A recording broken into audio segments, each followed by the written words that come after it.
To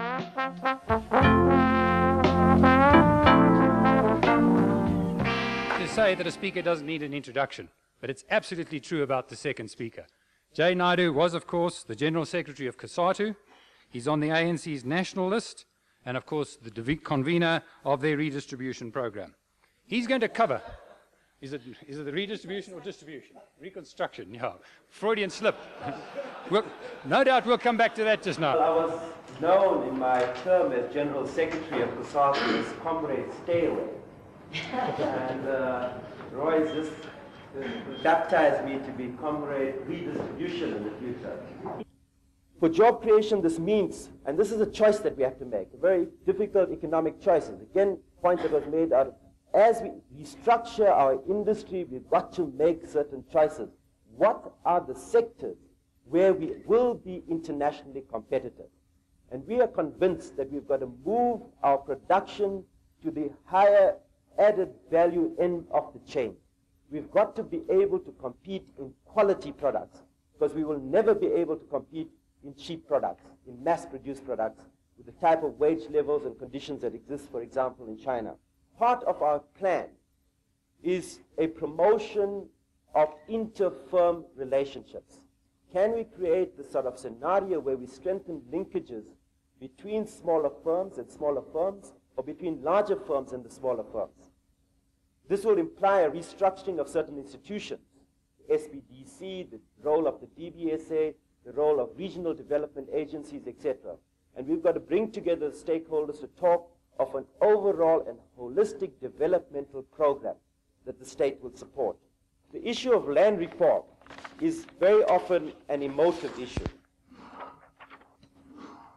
And recently we've been having discussions with the South African Agricultural Union to try and achieve some sort of broader consensus that will allow us to implement our program of land reform.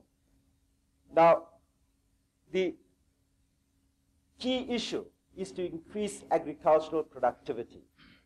And what we're talking about is that part of the plan we have that is written also into the interim constitution is the return of land to victims of forced removal through the mechanisms that Cheryl talked about, the Land Claims Court, to look at redistribution of land, question of using state land or even subsidization of purchase of land on the market that exists at the moment.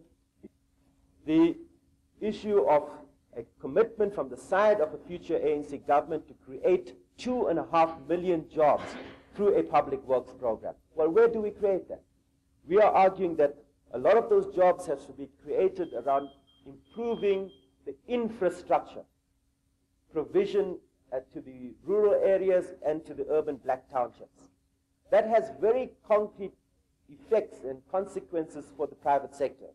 But the idea would be to increase the number of jobs per unit of expenditure, to provide infrastructure, to link that to a program of education and training, so that at the end of that program, people are left with portable skills, and to empower communities.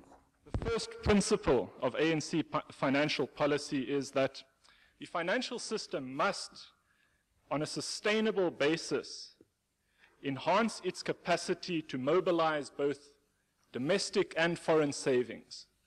The second principle of our financial policy is that in financing the existing backlogs in infrastructure and publicly provided services, they will have to be designed with the sustained welfare of the financial system in mind. The third principle of financial policy, something that we've spoken about already, is that we need to pursue simultaneously macroeconomic objectives, such as budgetary control and price stability, at the same time as pursuing micro financial objectives, such as minimizing the cost of borrowing and managing financial risk.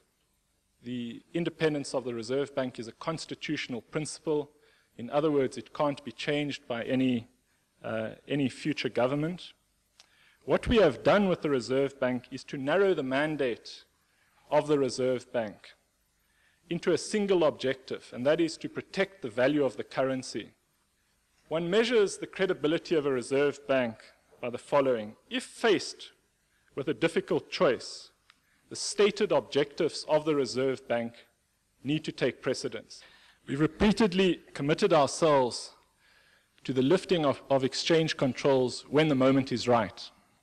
Question is, what about the position of mineral rights? And what is the proposals in this regard? The RDP on mining doesn't call for nationalization of mineral rights. It calls for the return of mineral rights to the democratic state in line with most other countries in the world. How this would be done is not spelt out. We are in negotiations at the moment with the main stakeholders. It has been done in most other countries. The international trend is towards public ownership of mineral rights. It will certainly not be through nationalization, and that's not mentioned in the text. That the words nationalization of the mines and mineral rights was the specific interpretation of some of the press. Where does the ANC stand on wealth tax and related tax such as donations and estate duty? Well, as far as the first is concerned, there was a statement by an official ANC spokesperson some weeks ago that it is not ANC policy to have a wealth tax.